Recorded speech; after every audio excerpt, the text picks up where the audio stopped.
Muy bien, seguimos adelante con otra hora más de nuestra materia Principios para el Ministerio Juvenil y venimos hablando sobre distintos aspectos que hacen como fundamento, como idea a la propuesta del trabajo con jóvenes.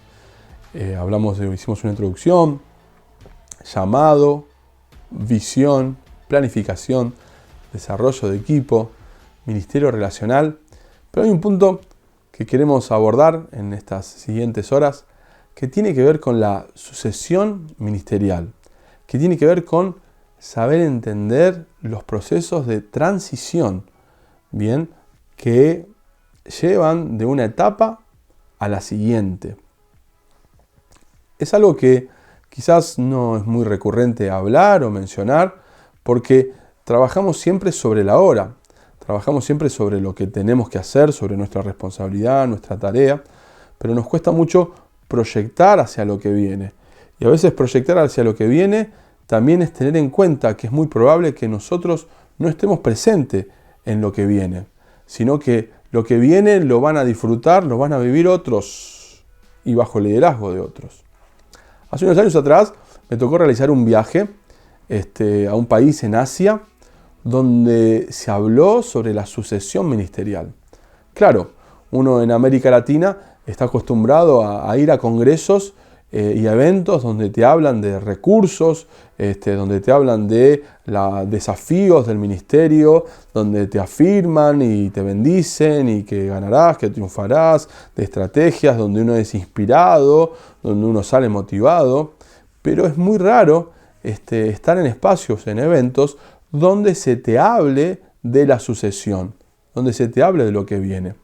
Y me fue muy llamativo, porque no estaba acostumbrado. Yo quizás iba más preparado a escuchar una prédica desafiante por un orador que quizás desde su trasfondo abordara la palabra de Dios con otra perspectiva, con otros recursos y trajera un mensaje así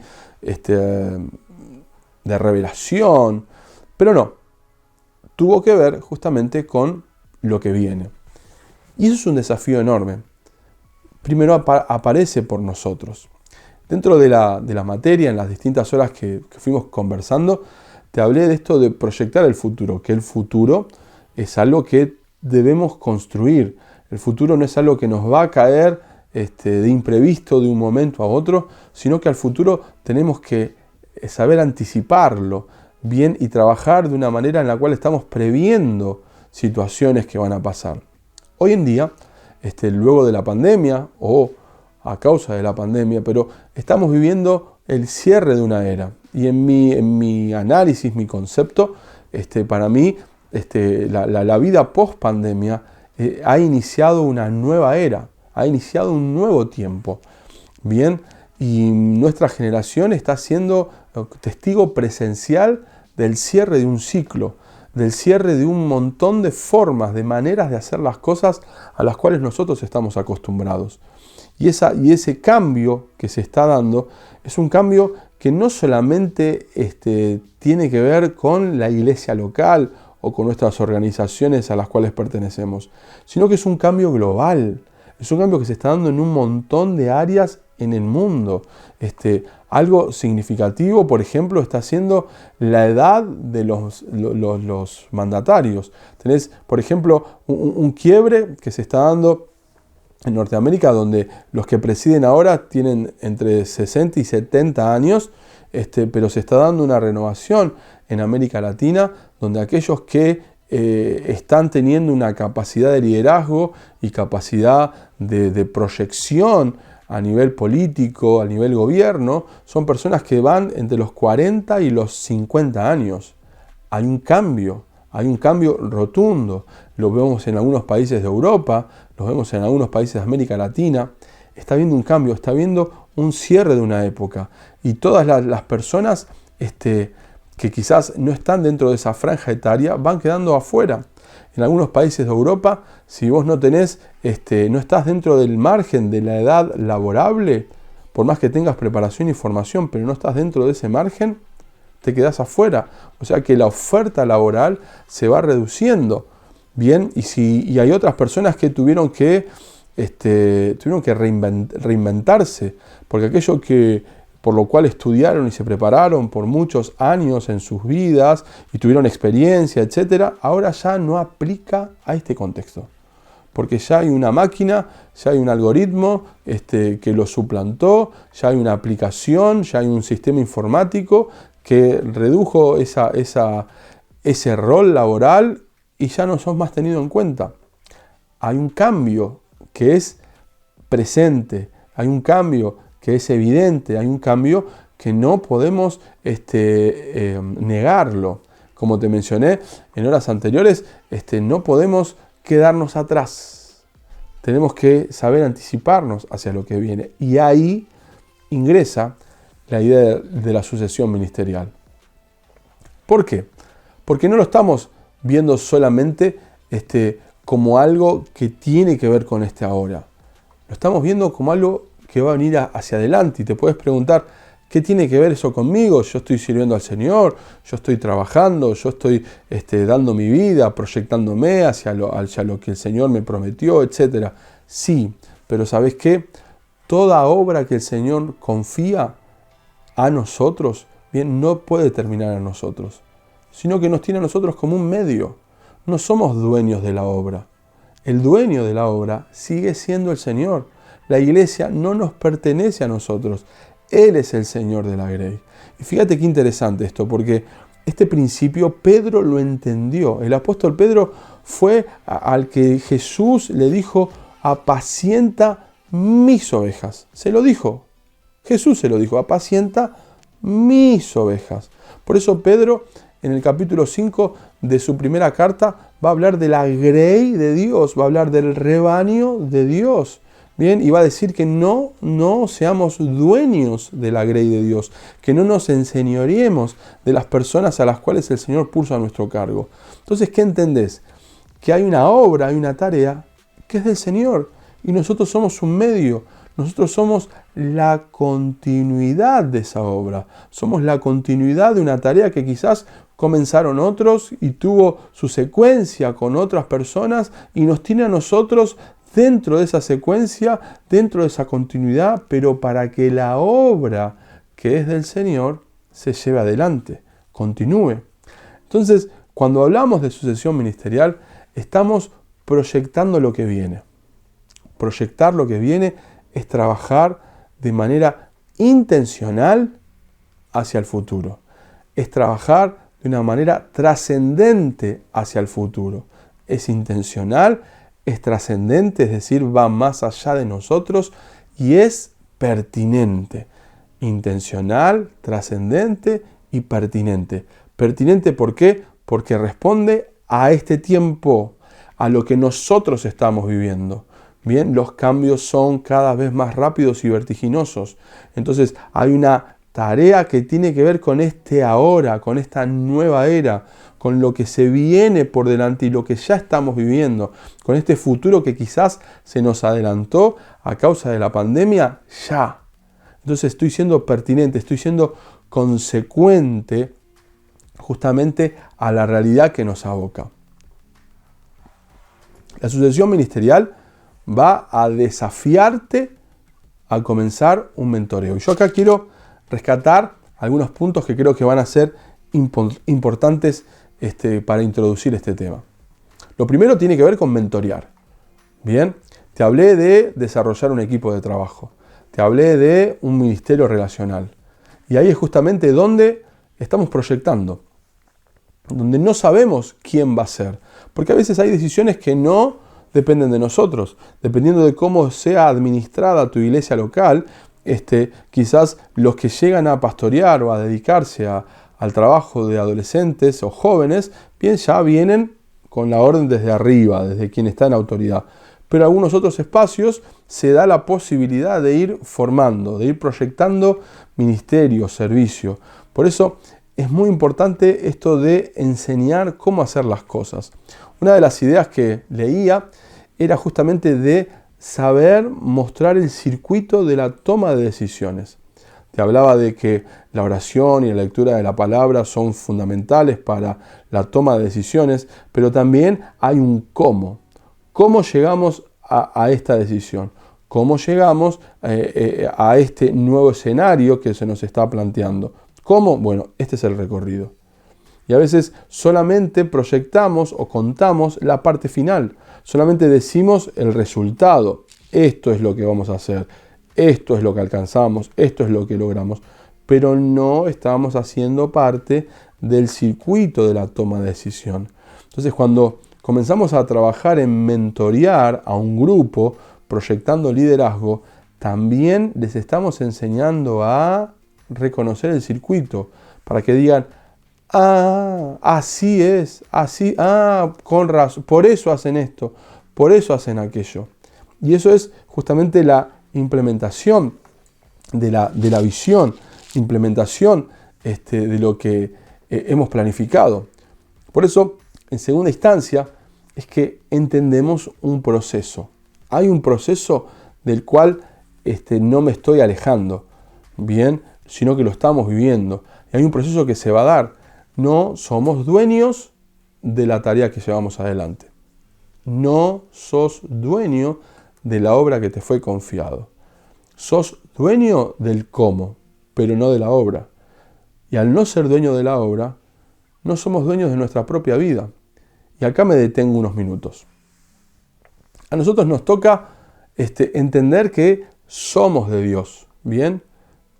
Para hacer la voluntad de Dios, con los dones de Dios, para la iglesia de Dios y para que Dios se lleve toda la gloria. ¿Viste qué interesante? Sos de Dios, para hacer la voluntad de Dios, con los dones de Dios, para la iglesia de Dios, para que Dios se lleve toda la gloria. Es decir, que nosotros simplemente somos un medio. La obra sigue siendo del Señor. Los recursos siguen siendo del Señor. La voluntad es la del Señor, la que nosotros elegimos hacer.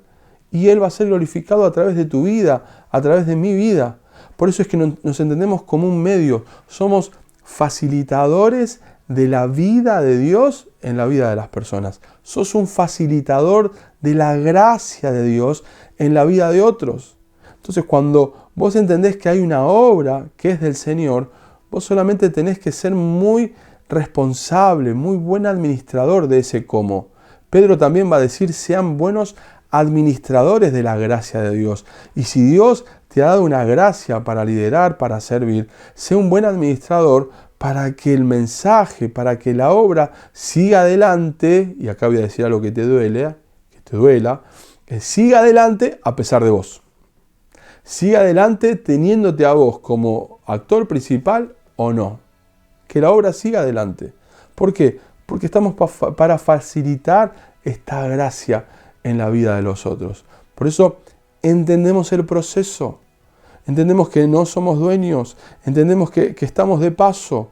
Bien, lo más importante que el Señor quiere hacer con vos no es hacerte un buen predicador, no es hacerte un buen pastor, un buen misionero, un buen evangelista.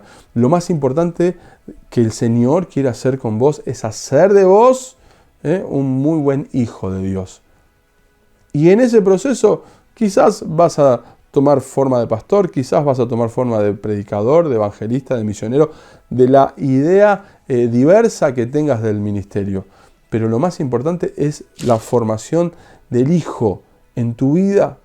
Y eso es entendernos que estamos de paso, estamos en continuo movimiento hacia lo que el Señor tiene para nosotros.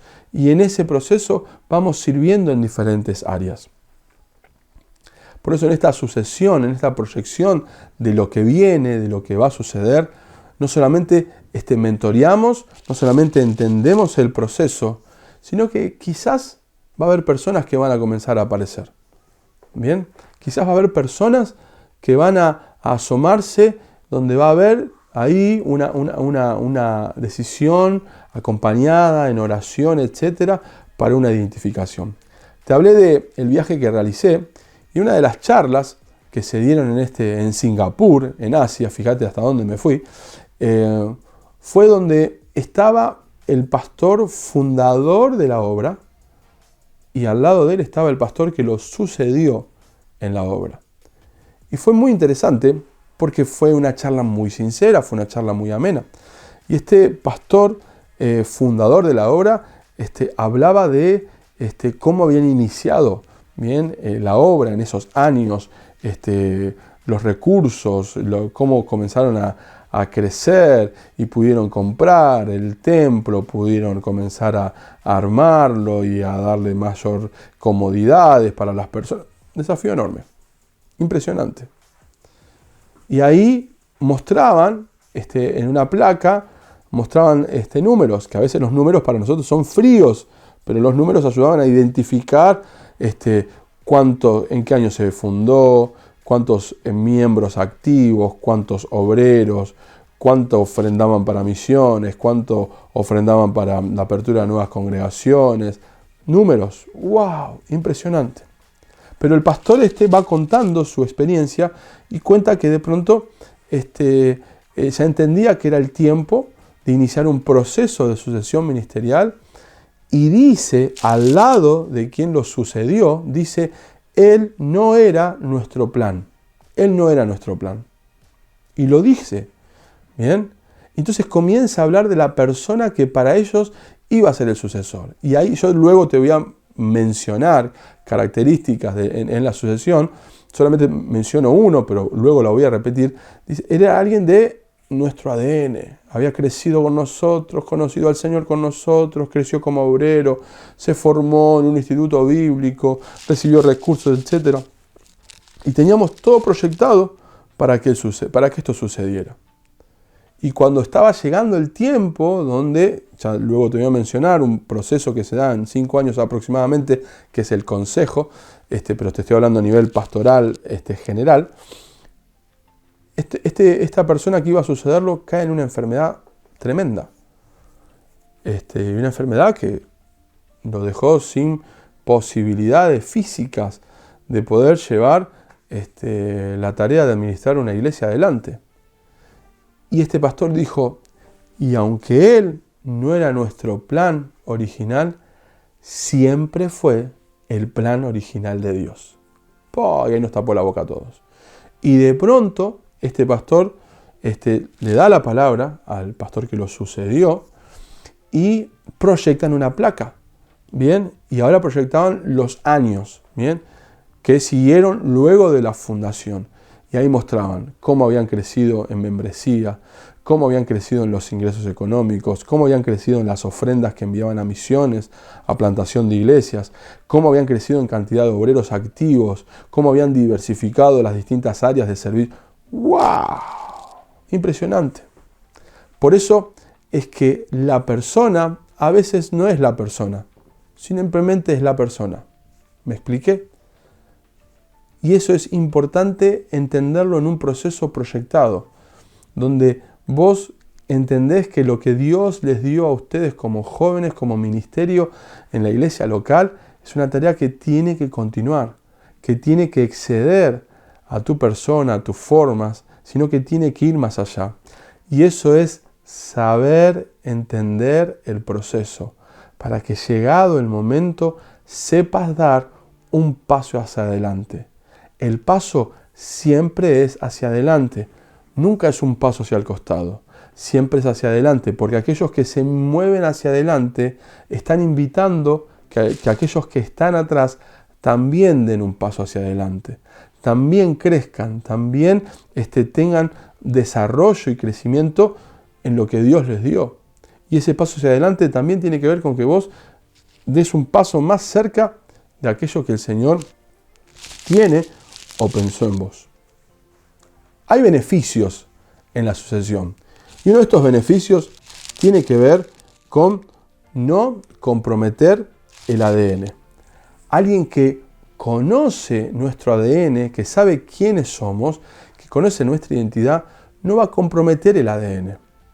Qué frustrante es cuando cada 4 o 5 años que los grupos de jóvenes tienen su cambio, ¿no? Que por las cuestiones naturales que te había mencionado antes, qué frustrante es que venga un nuevo liderazgo, bien, y tenga que trabajar sobre las ruinas de lo que dejó el liderazgo anterior, bien, porque vos sabés, muchos de de las divisiones que se dan en algunas iglesias locales se dan por causa del ministerio de jóvenes, ¿no? El pastor de jóvenes entró en conflicto con el pastor principal, y ahí el pastor lo corrió o le dijo, bueno, hasta acá llegaste, y el pastor de jóvenes se ofendió, me sacaron mi rol de servicio, y se enojó, se fue a abrir un nuevo anexo porque también Dios lo llamó a ser pastor y en esta iglesia a mí no me reconocen. Debes conocer más de una historia que ha pasado así. Bien, o quizás tu iglesia viene de una división y en muchos casos siempre las divisiones tienen a los líderes de jóvenes ahí como actores. Qué frustrante es trabajar de esa manera. Qué frustrante es no saber reconocer los tiempos, no saber asumir el lugar que nos toca dentro de una iglesia local. Qué importante es que haya una continuidad y que se dé de manera sana, de manera natural.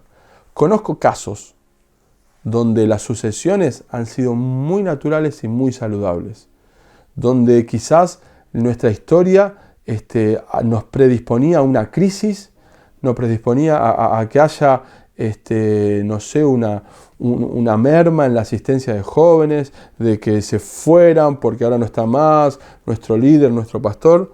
Conozco pocos casos en los que se ha dado de manera natural y saludable. Creo que tenemos que provocar que haya más de estos casos. Y eso tiene que ver justamente con, te mencioné al principio, mentorear, entender el proceso, la persona, pero en este beneficio es el ADN. No comprometas el ADN, no comprometas la identidad que Dios les ha dado a ustedes como iglesia local, como cuerpo de jóvenes.